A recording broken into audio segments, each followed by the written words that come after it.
Allora, per quanto riguarda il protocollo, Ascotrade vuole aprire un canale diretto di comunicazione con l'amministrazione, apre la possibilità quindi di interloquire direttamente per gestire i casi di famiglie che si trovino in forte difficoltà economica, gestite dai servizi sociali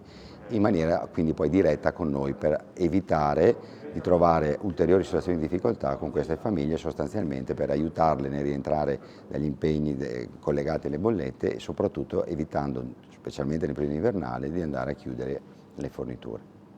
È un protocollo d'intesa molto importante che ci permetterà di evitare il taglio delle utenze a molti nostri concittadini che si trovano oggi in difficoltà con il pagamento delle bollette, tra l'altro bollette che sono schizzate, sembrano impazzite, abbiamo bollette che arrivano più del doppio di quelle precedenti e i salari non sono cambiati, per cui la difficoltà in cui si trovano magari famiglie monoreddito o anziani sono delle difficoltà alle quali dobbiamo venire incontro. Ringrazio Ascotrade per la sensibilità, ripeto, un sistema di rateizzazione che si aggiunge a un sistema che Ascotrade aveva già evidenziato di aiuto concreto con oltre €1 milione a fondo perduto messo per chi non riesce a pagare le bollette. Ripeto, non è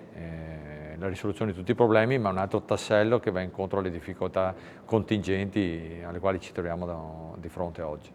Beh, un cittadino innanzitutto per quanto riguarda Ascotrade, c'è lo sportello di Ascotrade anche in Comune di Conegliano, può andare lì per quanto riguarda l'aiuto concreto economico dato da Ascotrade. Invece per quanto riguarda la rateizzazione può rivolgersi o a Ascotrade oppure agli uffici sociali del Comune di Conegliano che poi indirizzeranno la pratica verso Ascotrade, ma è una pratica molto veloce e molto snella. Siamo in un periodo di emergenza, è un periodo di emergenza che ormai era partito anche prima di questi ultimi giorni, e in questi ultimi giorni con l'avvento, con i casi ben noti di invasione da parte della Russia e dell'Ucraina, sicuramente il mercato energetico ha subito ulteriori incrementi.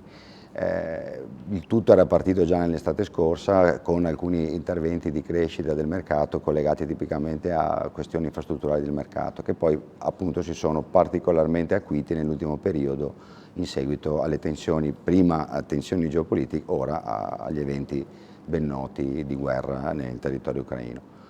Per quanto riguarda gli utenti, in questo periodo sicuramente in generale ne dobbiamo ripensare a come andiamo a consumare l'energia e le risorse in senso generale, quindi un'attenzione ai consumi, un'attenzione all'uso consapevole delle risorse sicuramente può aiutare in questo periodo ad affrontare le difficoltà che stiamo vivendo.